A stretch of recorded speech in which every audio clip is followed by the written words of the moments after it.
Passport અને post ઓફિસને ફરી એકવાર મેલ દ્વારા બોમ્બથી ઉડાવવાની ધમકી મળી હતી। આ ધમકી બાદ તંત્રએ સઘન તપાસ કરી હતી, પરંતુ શંકાસ્પદ વસ્તુઓ હાથ ન લાગતા તંત્રએ હાશકારો લીધો હતો। 2 દિવસ પહેલા જ સુરત શહેરમાં કોર્ટને બોમ્બથી ઉડાવી દેવાનો ધમકીભર્યો ઈમેલ મળ્યા બાદ આજે પાસપોર્ટ કચેરી અને પોસ્ટ ઓફિસને પણ બોમ્બથી ઉડાવી દેવા માટેનો ઈમેલ મળતા ખળભળાટ મચી ગયો છે। પીપલોદ ખાતે આવેલ અને રોજિંદા સેંકડો મુલાકાતીઓથી ઉભરાતી પાસપોર્ટ કચેરીમાં આજે સવારે ઈમેલ આવ્યો હતો, જેમાં કચેરીને બોમ્બથી ઉડાવી દેવાની ધમકી ઉચ્ચારવામાં આવી હતી। ઈમેલ મળતા જ કચેરીમાં ફરજ બજાવી રહેલા કર્મચારીઓ અને મુલાકાતીઓમાં ફફડાટ વ્યાપી ગયો હતો। ઘટના અંગે સ્થાનિક પોલીસને જાણ કરવામાં આવતા પોલીસ અધિકારીઓનો કાફલો પણ પાસપોર્ટ ઓફિસ ખાતે ધસી ગયો હતો અને તકેદારીના ભાગરૂપે આખી ઓફિસને ખાલી કરાવી દેવામાં આવી હતી। બીજી તરફ ડોગ સ્ક્વોડ અને બોમ્બ સ્ક્વોડની ટીમો દ્વારા પણ પાસપોર્ટ ઓફિસમાં સઘન તપાસ શરૂ કરી દેવામાં આવી છે। બીજી તરફ નાનપુરા ખાતે આવેલી પોસ્ટ ઓફિસમાં પણ આ જ રીતે એક મેલ મળી આવ્યો હતો, જેમાં પોસ્ટ ઓફિસને ઉડાવી દેવા અંગેની ધમકીભર્યો મેલ હતો।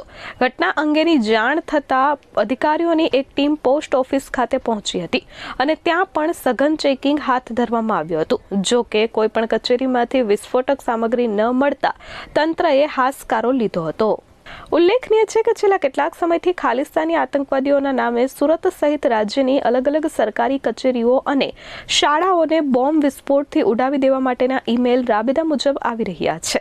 સુરત સહિત રાજ્યની સાયબર સેલ સહિત ક્રાઇમ બ્રાન્ચની ટીમો પણ આ ઘટનામાં સંડોવાયેલા આરોપીઓને ઝડપી પાડવા માટે અથાગ પ્રયાસો કરી રહ્યા હોવા છતાં આરોપીઓ સુધી હજુ પોલીસને પહોંચવામાં સફળતા સાંપડતી નથી। પોલીસ કંટ્રોલ રૂમ દ્વારા અમને સૂચના આપવામાં આવેલી હતી કે એક એવો મેલ મળેલો છે કે પોસ્ટ ઓફિસમાં અને પાસપોર્ટ ઓફિસમાં કોઈ પણ એક્સપ્લોઝિવ કે બોમ્બ ઇમ્પ્લાન્ટ કરવાની ધમકી મળેલી હતી। જે ધમકી મળ્યાને અનુસંધાને પોલીસે તાત્કાલિક પોસ્ટ ઓફિસ પર અને પાસપોર્ટ ઓફિસ પર જઈ પોતાની કાર્યવાહી કરેલ। BDDS ટીમ, અમારી જે બોમ્બની ટીમ છે, એને બોલાવી અને તાત્કાલિક સઘન ચેકિંગ કરાવેલું છે। તમામ જગ્યા ચેક કરવામાં આવેલી છે અને હાલ અત્યારે કોઈ પણ આવી વસ્તુ પ્રાથમિક દ્રષ્ટિએ કોઈ મળેલી નથી અને એની સમગ્ર BDDS દ્વારા ચેકિંગ કરતા આ ધમકી જે મળેલી છે એને અનુસંધાને કોઈ એવી શંકાસ્પદ વસ્તુ મળેલ નથી, જેથી હાલ સંપૂર્ણ શાંતિ છે।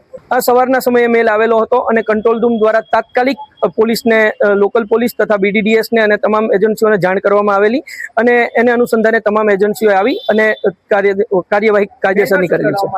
મેલમાં પાસપોર્ટ ઓફિસ તથા જે પોસ્ટ ઓફિસ છે એમાં એક્સપ્લોઝિવ કે કોઈ પણ બોમ્બ કે એ પ્રકારના કોઈ પણ ઇમ્પ્લાન્ટ કરવામાં આવેલાની ધમકી આપવામાં આવેલી હતી। Bureau report S24 news, Surat.